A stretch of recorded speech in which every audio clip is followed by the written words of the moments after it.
Going live, Vera? Okay. Good. People are watching on YouTube. Please tell me if Vera is live now. Not yet. There's some latency. Just wait a second.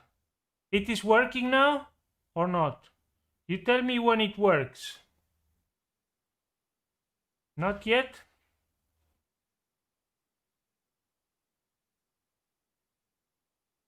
It's working now. So it's working now. They're watching us on YouTube. Welcome everyone, people who are watching us on YouTube. I know one of the person who is connecting now from Brazil and is watching now on YouTube. We have many people live with us on our Zoom connection, and we are broadcasting now on YouTube as well. We have today a very special guest. The most important guest we have had in this year in the Eurosci network is Vera Arezina, who is assistant professor at the University of Belgrade in Serbia. And today she's giving us a brief lecture about climate change and environmental security. Welcome, Vera. Thank you, Diego. Thank you for the opportunity to participate in your project, and I hope we will enlarge our cooperation. Now I will speak a little bit something about climate change and environmental security. Well, Yes, first of all, just 1 second, Vera. Before that, because I'm okay. sure many people will be watching you and they would be interested to know more about you. So could you please tell us a little bit about you, what you do in Belgrade, what you like, what your interests are, what you have done in the past? Just a little bit of background for, because I have not introduced you, your CV, but we can discuss it now before your lecture as a sort of introduction so that the family that will be watching you knows who you are. Okay, thank you. So I'm assistant professor at the Faculty of Political Science in Belgrade, University of Belgrade.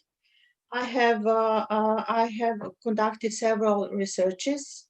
I teach on undergraduate, master, and PhD level subjects regarding environment, environmental security, and also methodology of political science. I have written 3 books and several papers regarding those fields of my interest. And I have Uh, seen also that you are member of some international associations. Is that right? yes, I'm a member of one of 2 associations. One is regarding methodology of political science, and the other one is WESF. It is the shortage of women for the environment. It is a global network of women all around the world dealing with different environmental problems, from water resources, how to make a clean household, to the green cities. And I put one just project which this NGO has conducted, I think, in Eastern European countries.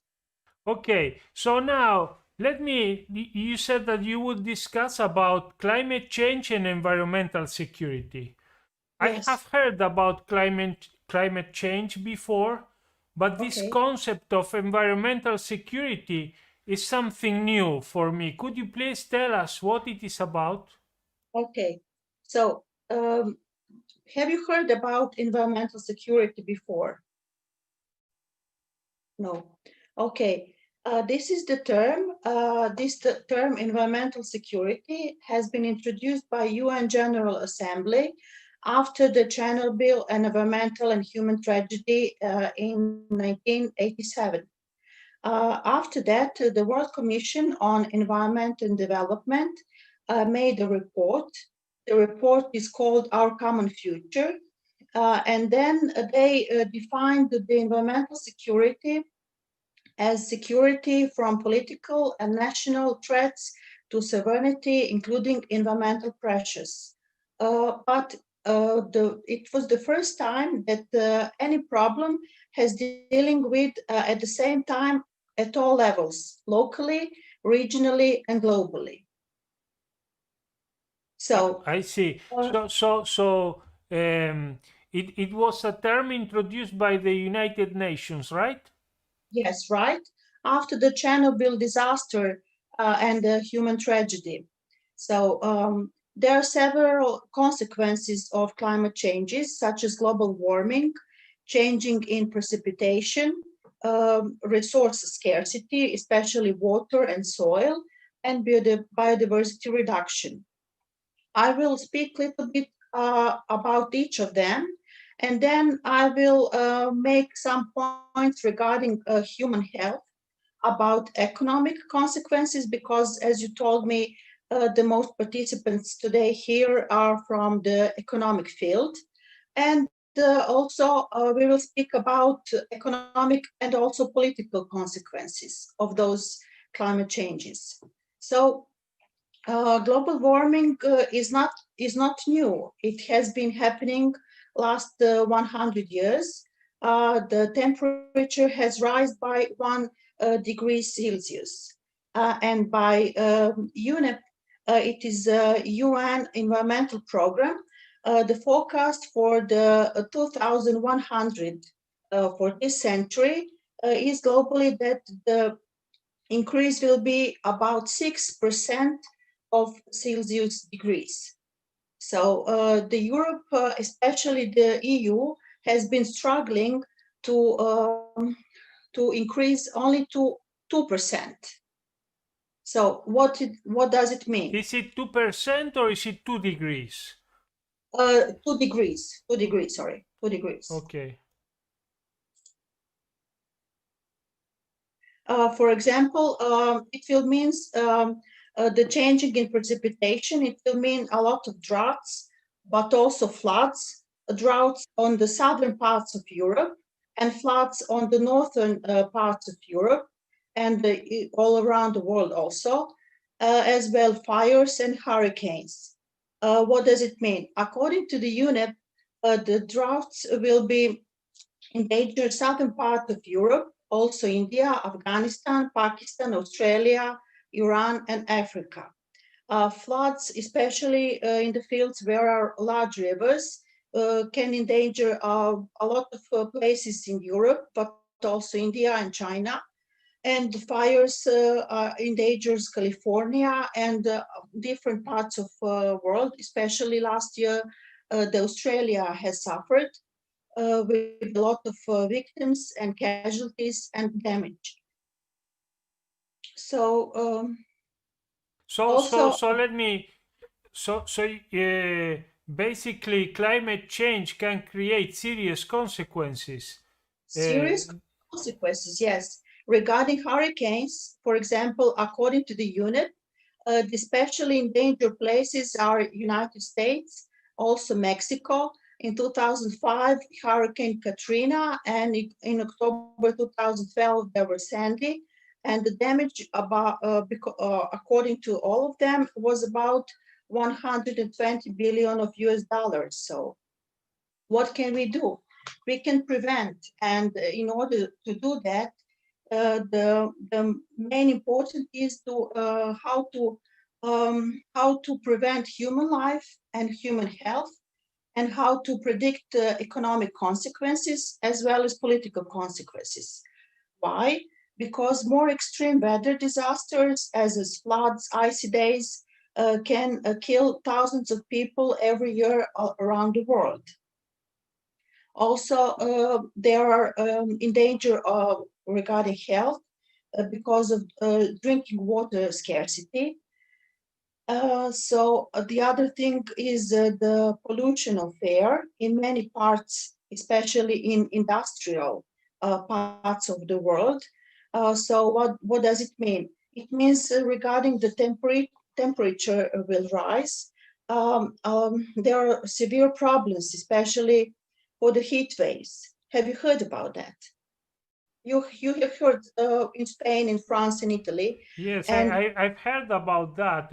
I also heard, I wanted to ask you, Vera, about Mhm. this political problem related to climate change, is that sometimes the countries that are more affected by potentially by climate change are not the countries that contribute so much to climate change. So there are some countries that produce climate change and a different set of countries that are vulnerable to climate change. So the costs and the benefits of reducing climate change, they are not in the same country to make the calculation. So I heard also, for instance, Donald Trump, they said, why should we care so much about climate change when we have so many uh, other questions, for example. oils. We have so many oil fields in the US. We are on this in this country. We are on a very large capital of oil. Why should we give this up for a problem that is climate change that may affect maybe some islands in some faraway countries, or in Africa, or in other regions, or in South Asia, other regions of the world, and not us? So yes, it's a global problem, but the costs and the benefits are not equally distributed, and I think this creates a political problem, doesn't it, Vera? Yes, I will speak more about political questions. But before Trump, during the President Obama,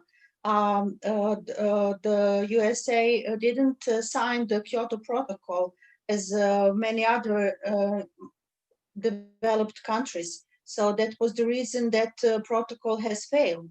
Now we have Paris Agreement. But I will speak a little bit more about that. Just I will send you the problems regarding heat waves.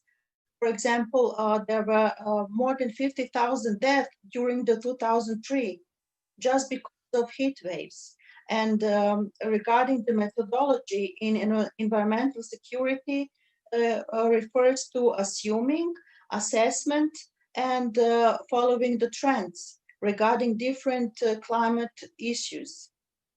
For example, regarding air pollution, there are many cities which are endangered. For example, Paris. For example, all major cities and big cities in China, where from November to February, the red alarm has been announcing the air pollution.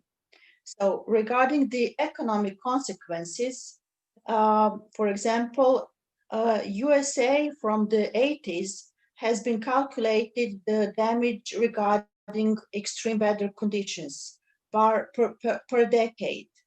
Now we have to calculate the economic damage per each catastrophe. So no one calculate regarding decade. It will be too much. Also, there is a cost of reducing air pollution, damage from floods, earthquakes, landslides, and all other extreme weather conditions. So the other very important issue is that EU estimates in order to achieve the political goal for decrease on only 2 degrees by 2100, the EU costs will be around 100 billion by 2030. So that is the amount for all protective measures in EU. And it is a lot. But it means that healthy environment is a must for sustainable economy and equitable society. Yes, That is one question, Vera. You know, one of the criticism about this efforts to reduce climate change. This, you mentioned the Kyoto Protocol, the Paris Agreement. They say that they have some exemptions for developing countries, and Yes. in particular China as well. In particular, China is exempt from these reductions.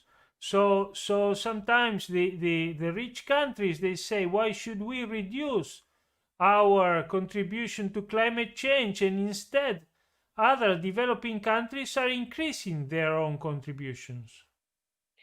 Well, as you have mentioned, there is no still a balance. The Kyoto Protocol didn't have mechanism to order any state how they have to put and to apply the protective measures, the policies regarding environment, and how they can pay penalties.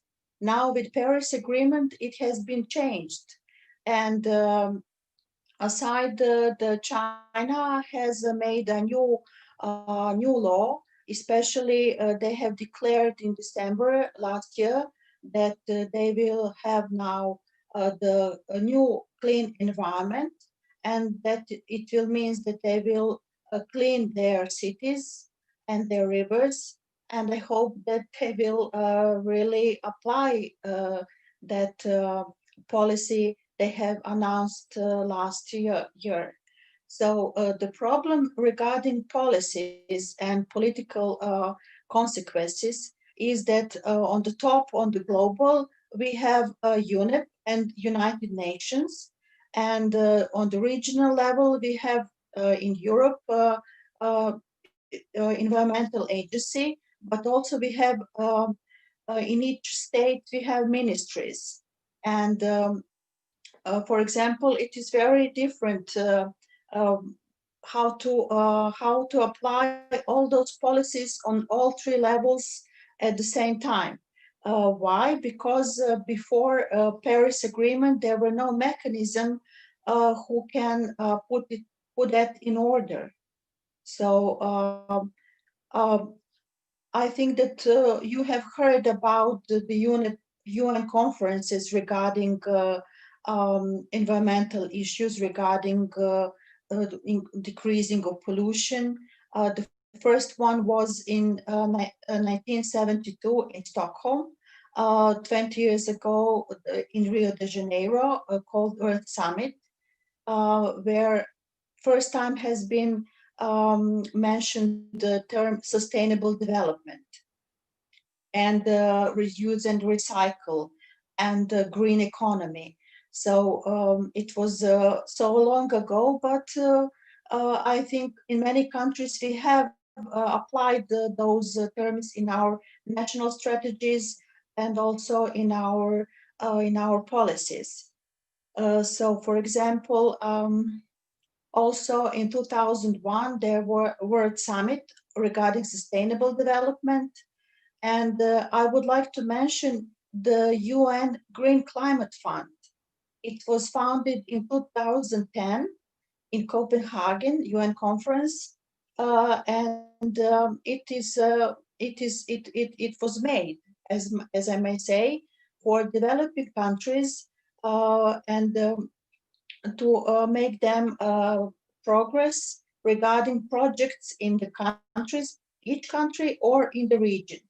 So there is a lot of opportunities. For example, in Eastern Europe, 9 countries participate in a project called Green Cities Facility, and it cost about 304 million of US dollars. Why? Because UN estimated that cities have a vital role in achieving the Paris agreement to keep temperature rise below 2 degrees. So, One more question related to these funds and these efforts.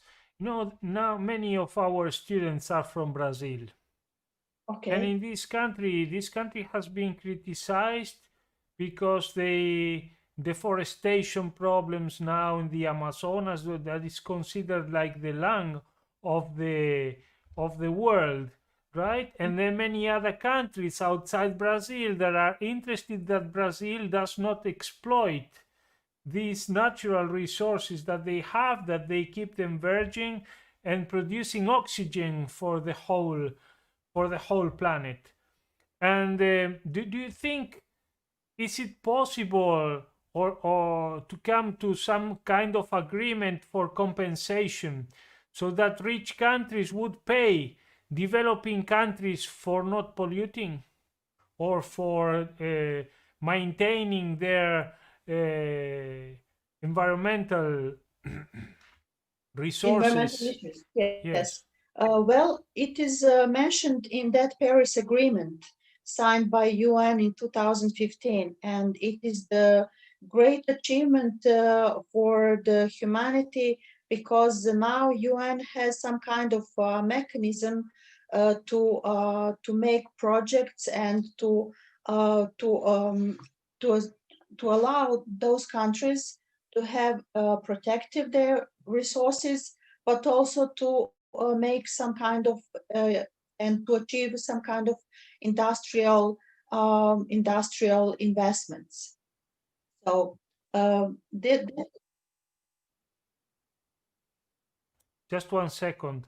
Let's make some reclama, some propaganda now, okay? Okay. This course is brought to you by Alexandru Ioan Cuza University in Iași, Romania, as part of the Eurosci network activities. If you like this course, you can visit our website eurosci.net. You can like, comment and share this video, and you can also subscribe to our channel below. Okay, I will. Thank you, Diego. Good. So regarding the Brazil, in 2012, at the UN Conference on Sustainable Development held in Rio, in Brazil, there were main topics. The first time there have been mentioned green economy and poverty reduction and development of institutions for sustainable development. So how can they make the better institution in the Brazil on all the levels, locally or and state level, and also to the EU. And also the other topics were regarding sustainable cities, food security, sustainable agriculture, water, oceans, and disaster preparedness. So since then, a lot of issues have been conducted through other UN conferences, especially to the Paris Agreement. But a lot of things also has to be done still. Why? Because main countries, especially USA, as you said, they are not interested to participate. And before Paris Agreement, there were no mechanism that UN can persuade them or to ask them to pay penalties. But now anyway, if they did not sign this agreement, the agreement will not apply to the US, right? Well, it was regarding Kyoto Protocol, and that was the reason the Kyoto has failed. But with Paris Agreement, they said that many countries, the more than half of the UN member countries have signed that. So the Paris Agreement can apply to all other countries. Yes, And, but also another thing, another criticism about this agreement is that they say that so many countries signed it because in fact it's in a way similar to Kyoto, that it does not force countries to make great sacrifices, because they have calculated the levels from which they need to reduce pollution with levels that were in Europe, for instance, before the financial crisis. And with the financial crisis, with the reduction in GDP, in production in Europe, just by that economic crisis, the pollution levels were reduced. Also, in the case of Russia, if they calculate before the crisis, before the breakdown of the Soviet Union, of course, pollution was very high then. If they set the bar at these high levels of pollution, then countries will not need to make such a great effort. Well, you are right, but it was before. Now, UN tried to apply the environmental policies as the EU, and you know much better than me that in EU the environmental policies are the more regulated, and they are strictly applied in all EU member countries. So. EU try to, for example, try to apply MDG goals. Do you know what does it mean? It means the Millennium Development Goals, and by Agenda 2030, applied in 2015, there are several goals regarding health, education, especially in environmental issues, projects, gender equality, clean water and sanitation, industry, reduce inequalities, and there are different goals applied in all UN member states. So well, from what you say, what I can hear, it gives me the impression that you are a great supporter of the United Nations. Well, I support them since the Paris Agreement, because they manage how to force the UN member state to apply protective measures, and also if they are not doing that, how to pay penalties. Before there were no mechanism to do that, and maybe they look around a little bit to the EU, and so that is the good thing. But also there is a lot of things that has to be done, especially with those relations between Russia and China and the United States regarding the all those UN agreements, and the application of those agreements in their countries first, and also at the global level.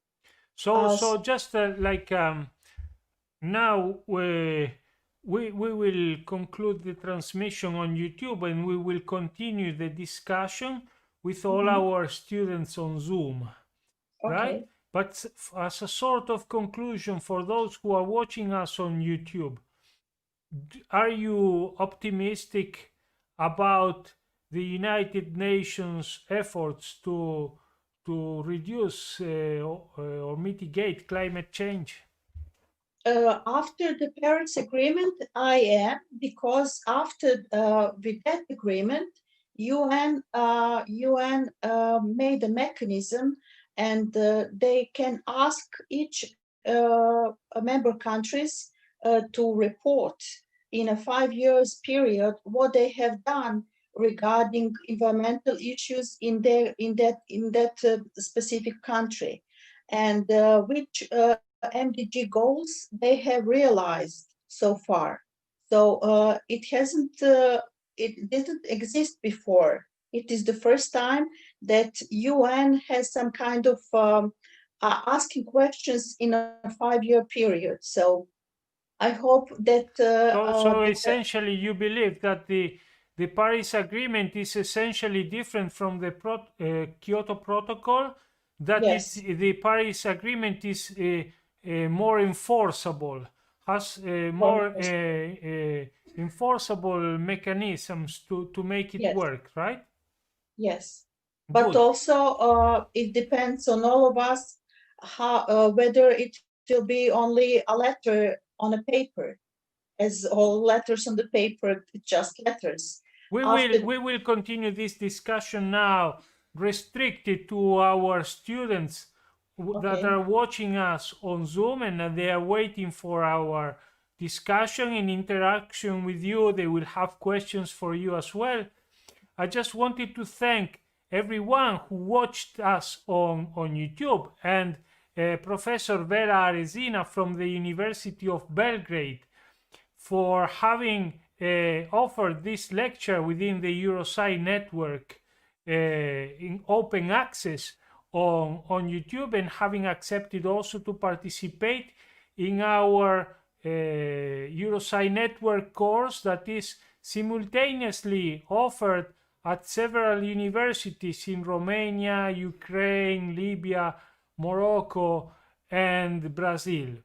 Thank you all very much. This has been sponsored by Alexandru Iancuza University in Iași in the framework of the activities of the Eurosci network that has at the moment 24 member institutions in 13 countries of the world, many of which are in Europe, but the greatest new number of new members currently come from other continents, such as South America and Africa.